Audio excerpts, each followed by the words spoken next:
Hello students, I am Vikrant sir. In this video, we are going to read, understand and learn long answers of 14th lesson of your social studies, and the name of the lesson is Coming of the British and the Revolt of 1857. Okay, so be ready. इस video के हम दो parts करने वाले हैं। First part में मैं read करूँगा और एक्सप्लेन करूँगा, हिंदी में मीनिंग समझाऊँगा। उस टाइम आपको सिर्फ सुनना है और समझना है। फिर दूसरे पार्ट में मैं आपकी रीडिंग लेने वाला हूँ, मतलब मैं आगे बोलूँगा, आप मेरे पीछे बोलेंगे, ठीक है। सो स्टार्ट करते हैं। फर्स्ट क्वेश्चन है, what do you know about the doctrine of lapse. इसका मतलब डॉक्ट्रिन ऑफ लैप्स के बारे में आप क्या जानते हैं।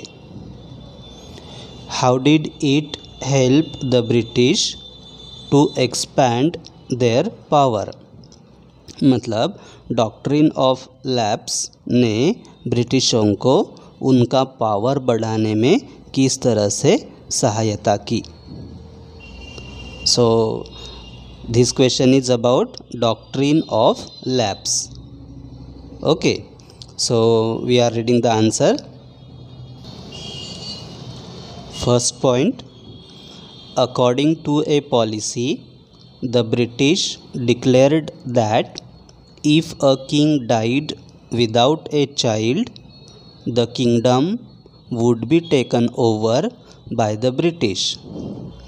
This policy was called the Doctrine of Lapse. Means अंग्रेज़ों ने एक कानून बनाया था, एक पॉलिसी लाई थी, और उस पॉलिसी के तहत अगर कोई किंग, कोई राजा मर जाता है, कोई राजा की मृत्यु हो जाती है और उसका खुद का बेटा नहीं होता, तो उसका जो किंगडम है, राज्य है, वो ब्रिटिश अपने कंट्रोल में ले सकते हैं। इसी पॉलिसी को क्या कहा जाता था? Doctrine of lapse. Understood this first point. Second point read करते हैं। It helped the British to expand their power as through this doctrine the British would merge the kingdom of those rulers into their territories whose ruler died without any natural heir. तो इस policy ने अंग्रेज़ों को उनका power बढ़ाने में help की। क्यों? क्योंकि अगर कोई किंग की मृत्यु हो जाती थी और उनका कोई वारिस नहीं होता था, तो अंग्रेज़ क्या करते थे? उनका राज्य अपने राज्य में शामिल करते थे। Now, third point. This doctrine helped the British to occupy Jhansi, Nagpur and many other kingdoms. Thus, the British were able to expand their power. इस डॉक्ट्रिन ने, मतलब इस पॉलिसी ने इस पॉलिसी के तहत ब्रिटिशों ने झांसी, नागपुर जैसे अन्य राज्य भी अपने राज्य में जोड़े थे। इस तरह से डॉक्ट्रिन ऑफ लैप्स ने अंग्रेज़ों का पावर बढ़ाया। So understood this first question and answer. Now let's move to the second question. Second question is, how was the route to India discovered through the Cape of Good Hope? Means India का जो रास्ता है वो किस तरह से खोजा गया। कहाँ से? केप ऑफ गुड होप से। Answer, Vasco da gamma, A Portuguese explorer, discovered a new sea route to India via the Cape of Good Hope in 1498। तो वास्को द गामा कौन था? एक पोर्तुगीज एक्सप्लोरर था। एक्सप्लोरर क्या करते हैं? एक्सप्लोरर जगह जगह पर, मतलब नई नई जगह ढूंढते हैं। हमेशा वो यात्रा करते रहते हैं और नई नई जगह ढूंढते रहते हैं। और पोर्तुगीज़ मतलब पोर्तुगाल कंट्री में रहने वाला। जैसे हम इंडिया में रहते हैं तो इंडियन है, वैसे पोर्तुगाल का है तो पोर्तुगीज़। तो वास्को द गामा ने केप ऑफ गुड होप से होकर इंडिया का रास्ता खोजा। कब? 1498 में। Next, the Portuguese used this sea route to reach Calicut and started trading in the region। फिर वास्को द गामा के साथ साथ दूसरे ट्रेडर्स थे, उन्होंने ये रास्ता अपनाया और इस रास्ते से इंडिया आए। इंडिया के कैलीकट इस सिटी में आए, केरला में जो कैलीकट एक सिटी है वहाँ आए और उस एरिया के साथ व्यापार करना शुरू किया। Next, Vasco da Gama got permission from the ruler of Calicut to carry on trade with India. Vasco da Gama ने कैलीकट के राजा से कैलीकट के साथ और बाकी आसपास के प्रदेशों के साथ व्यापार करने की परमिशन हासिल की। Soon the Portuguese gained the monopoly rights over trade। इस तरह से पूरे कैलीकट और कैलीकट के आसपास के इलाके पर पोर्तुगीज़ ट्रेडर्स का कब्जा हो गया, मतलब ट्रेड करने के लिए उनका कॉम्पिटिटर कोई भी नहीं था वहाँ पर। So understood this second question and answer. Okay, next third question. Now question third, how did the British exploit the Indian farmers. Exploit मतलब शोषण करना, लूटना, मतलब ब्रिटिशों ने इंडियन फार्मर्स को किस तरह से लूटा।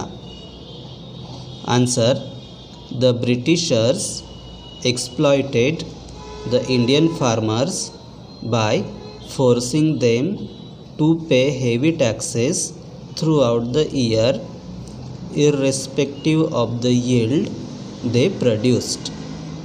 मतलब ब्रिटिशर्स ने क्या किया, जो इंडियन फार्मर्स थे उन पर ज़्यादा टैक्स लगाए। किसी फार्मर के पास कम ज़मीन भी हो तो भी ज़मीन के हिसाब से भी उस फार्मर को ज़्यादा टैक्स देना पड़ता था। और अगर किसी साल फसल नहीं होती तब भी फार्मर्स को टैक्स देना ही पड़ता था। इस तरह से जो इंडियन फार्मर्स थे वो गरीब होते चले गए। इस तरह से ब्रिटिशर्स ने इंडियन फार्मर्स को लूटा। अंडरस्टूड? Now fourth question.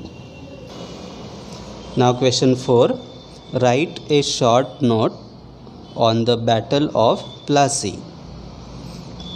मतलब प्लासी की लड़ाई के बारे में शॉर्ट में लिखे। प्लासी एक प्लेस का नाम है, वहाँ पर ये बैटल हुई थी, इसलिए वो घटना बैटल ऑफ प्लासी के नाम से जानी जाती है। Answer, the east India company wanted to bring Bengal under their control because it was the richest state in India. तो आपको पता ही है कि जो ब्रिटिशर्स थे, अंग्रेज़ लोग थे, उन्होंने इंडिया से व्यापार करने के लिए, इंडिया में और इंडिया के साथ व्यापार करने के लिए ईस्ट इंडिया कंपनी स्थापन की थी। तो ईस्ट इंडिया कंपनी क्या चाहती थी कि पूरे बंगाल का कारोबार उनके हाथ में आए। क्यों? क्योंकि बंगाल उस ज़माने में, उस समय बहुत अमीर प्रदेश था। सेकंड, मतलब next point, the British wanted to control it at any cost, so they started building forts and maintained army in Bengal. Britishers किसी भी हालत में बंगाल को अपने कब्जे में लेना चाहते थे, इसलिए उन्होंने बंगाल में जगह जगह पर अपने फोर्ट्स बनाने शुरू किए और अपनी आर्मी भी रखना शुरू किया।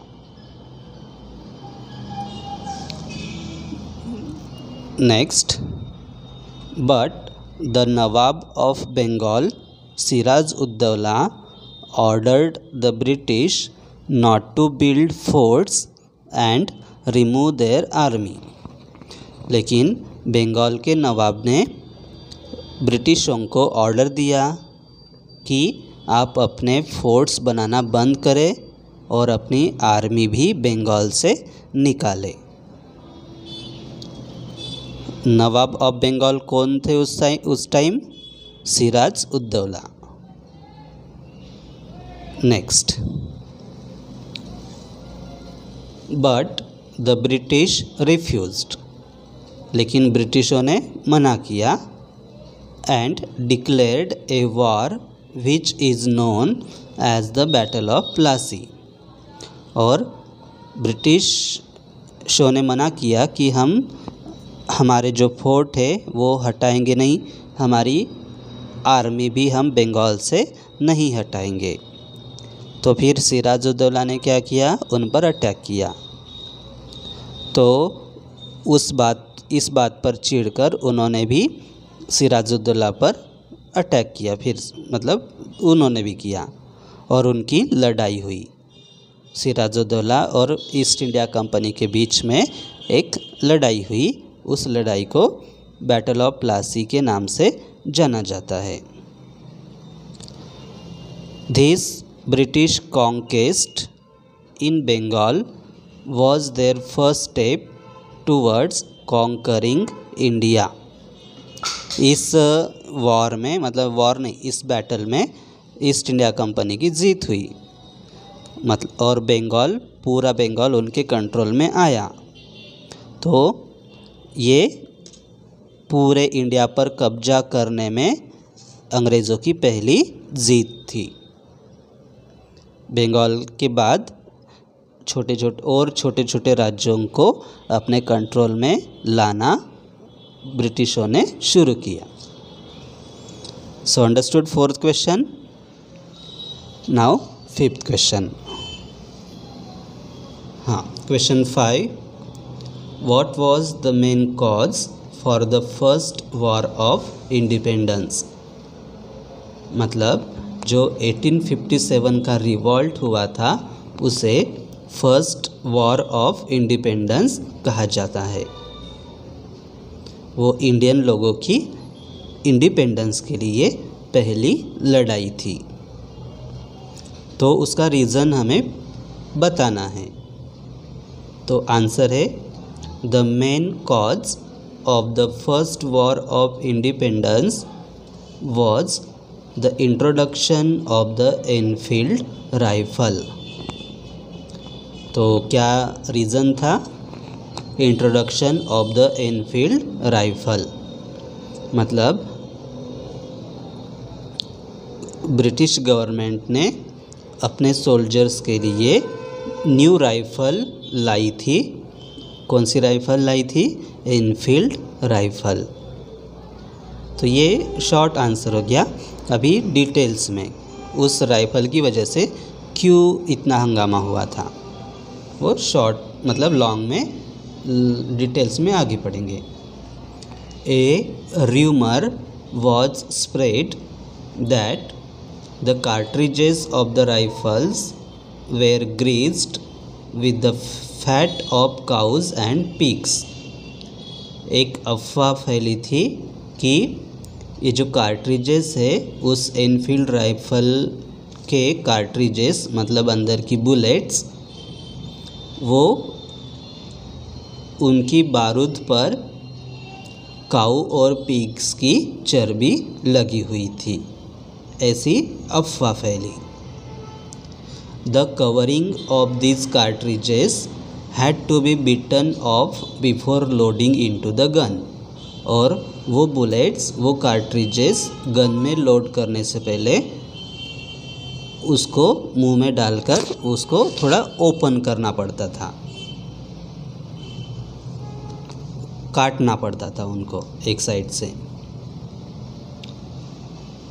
This meant that the soldiers had to put the cartridge in their mouth. इसका मतलब कार्ट्रिज मुंह में डालना पड़ता था सोल्जर्स को।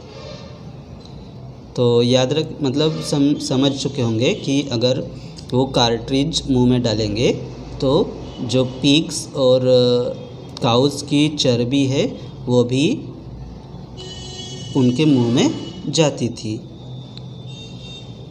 This was against the religious sentiments of both the Hindu and Muslim soldiers. ये हिंदू और मुस्लिम धर्म के खिलाफ था कि हिंदू धर्म में काऊ को बहुत पवित्र माना गया है, माता कहा जाता है। तो अगर उनकी चर्बी वो हिंदू सोल्जर्स थे वो मुंह में नहीं डालना चाहते थे, और मुस्लिम धर्म पिग्स की चर्बी मुंह में डालने की परमिशन नहीं देती थी उनके सोल्जर्स को। तो हिंदू और मुस्लिम दोनों सोल्जर्स ने ये एनफील्ड राइफ़ल यूज़ करने से मना किया था, लेकिन गवर्नमेंट ने कहा कि आपको ये राइफ़ल्स यूज़ करनी ही पड़ेगी। तो इस बात से गुस्सा होकर उन्होंने उनके खिलाफ विद्रोह किया था, अपने ऑफिसर्स के खिलाफ, मतलब ब्रिटिश गवर्नमेंट के खिलाफ। Indian soldiers refused to use this rifles and a revolt started. इस तरह से इंडियन सोल्जर्स ने वो एनफील्ड राइफल यूज़ करने से मना किया और इस तरह से वो लड़ाई शुरू हुई, ये रिवॉल्ट विद्रोह शुरू हुआ। I think you understood this 5th question also. Now 6th question. Question 6 is, what made the British follow the policy of divide and rule? ब्रिटिशों ने डिवाइड एंड रूल की पॉलिसी क्यों अपनाई? सो याद रखें, डिवाइड मतलब तोड़ो मतलब झगड़ा लगाओ, लोगों को तोड़ो एक दूसरे से, मतलब झगड़ा लगाओ। और रूल मतलब राज करो, तोड़ो मतलब झगड़ा लगाओ और राज करो, मतलब डिवाइड एंड रूल। तो डिवाइड एंड रूल की पॉलिसी क्यों अपनाई ब्रिटिशों ने? तो आंसर है, the Indian rulers were engaged in mutual wars with each other. तो इंडियन रूलर्स थे, इंडियन किंग्स थे, वो हमेशा छोटी छोटी बातों पर एक दूसरे से लड़ाई किया करते थे, मतलब उनके बीच में प्यार नहीं था, कोऑपरेशन नहीं था, दुश्मनी थी। This made the Britishers follow the policy of divide and rule. ब्रिटिशों को ये बात पता चली तो उन्हें लगा कि हम ये जो इंडियन किंग्स के बीच में दुश्मनी की भावना है, इसका हम फ़ायदा ले सकते हैं। अकॉर्डिंग टू दिस पॉलिसी तो इतना भी आंसर लिख सकते हैं आप, ठीक है। लेकिन ये डिटेल्स में है कि ऐसा क्यों है। According to this policy the British helped to turn one ruler against the other and gained power and wealth. इस पॉलिसी के तहत ब्रिटिश एक किंग को दूसरे किंग के खिलाफ भड़काते थे, उकसाते थे और लड़ाई करवाते थे। दोनों के बीच में लड़ाई झगड़ा लगवाते थे और एक किंग को दूसरे किंग के खिलाफ मदद करते थे। इस तरह से उन्होंने पावर और वेल्थ कमाया। वेल्थ मतलब पैसा, पावर मतलब ताकत, मतलब राज्य। This policy helped the British to capture various kingdoms of the Indian rulers and expand their power. इस पॉलिसी ने ब्रिटिशों को अलग अलग किंगडम्स कैप्चर करना मतलब अपने कब्जे में लेना और अपना राज्य बढ़ाने में हेल्प की। So understood 6th question. Now second part of this video मैं रीड करूँगा, आपको मेरे पीछे बोलना है। क्वेश्चन फर्स्ट, से with me, what do you know about the doctrine of lapse? How did it help the British to expand their power? Answer: according to a policy, the British declared that if a king died without a child, the kingdom would be taken over by the British.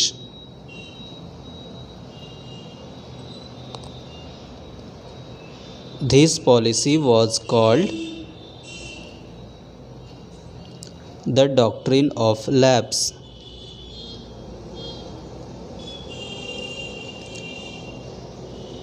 It helped the British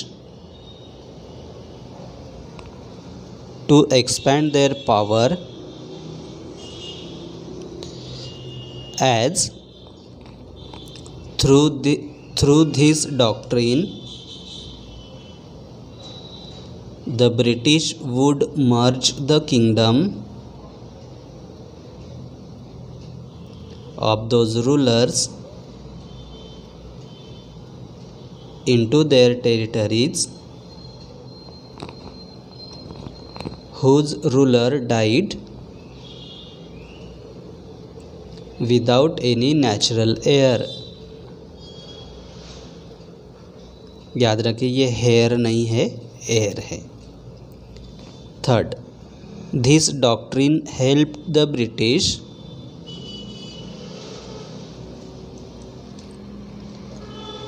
to occupy Jhansi, Nagpur and other many kingdoms. Thus, the British were able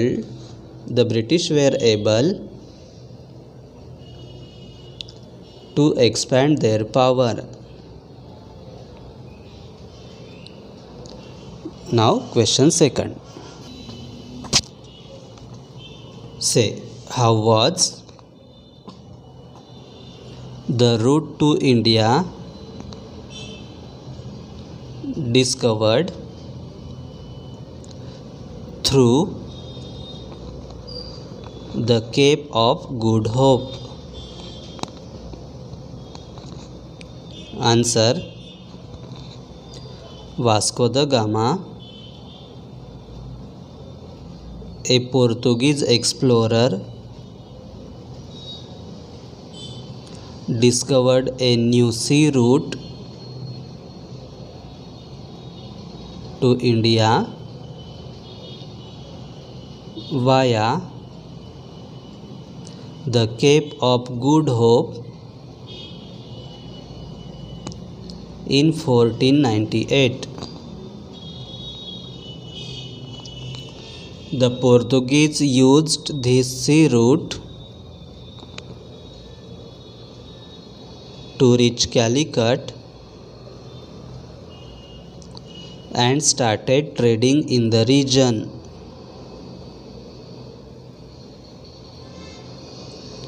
Vasco da Gama got permission from the ruler of Calicut to carry on trade with India.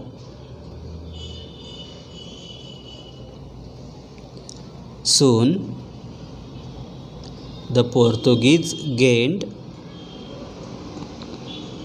the monopoly rights over trade.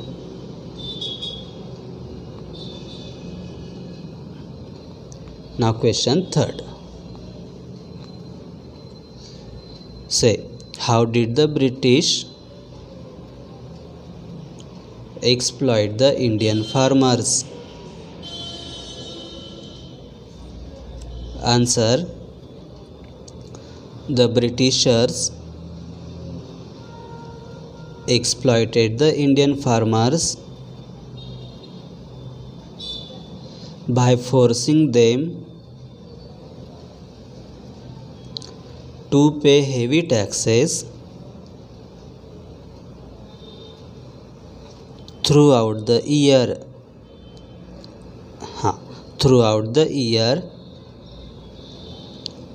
Irrespective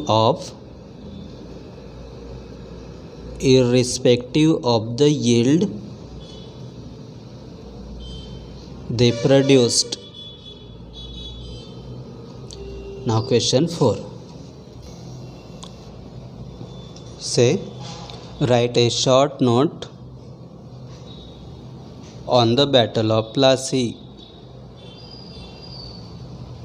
Answer: the East India Company wanted to bring Bengal under their control because it was the richest state in India. The British wanted to control it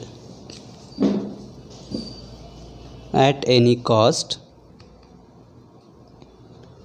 so they started building forts and maintained army in Bengal. But the Nawab of Bengal, Siraj-ud-Dowlah, ordered the British not to build forts and remove their army. But the British refused and declared a war which is known as the Battle of Plassey.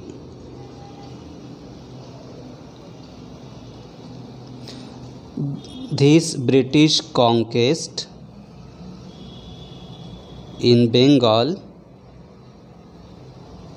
was their first step towards conquering India.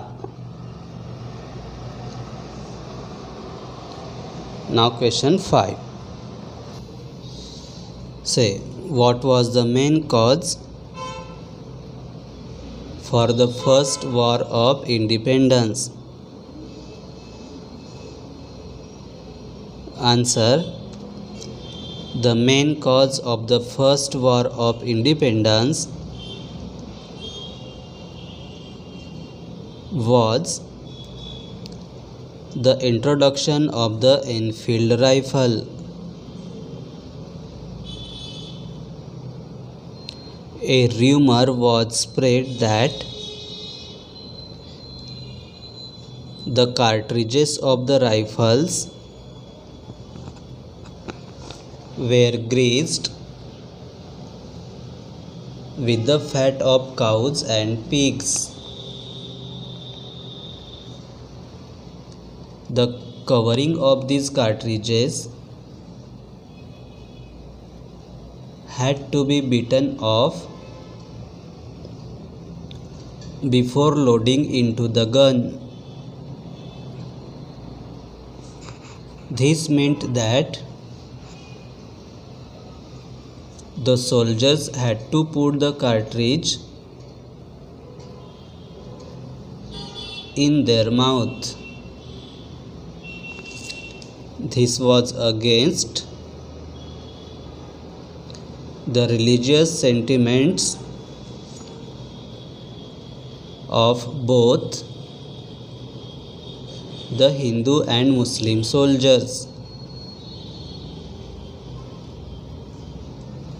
Indian soldiers refused to use these rifles,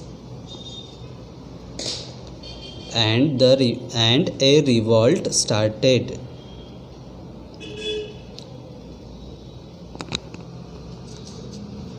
इसका answer आप इतना भी लिख सकते हैं, first paragraph. Okay, यहाँ तक।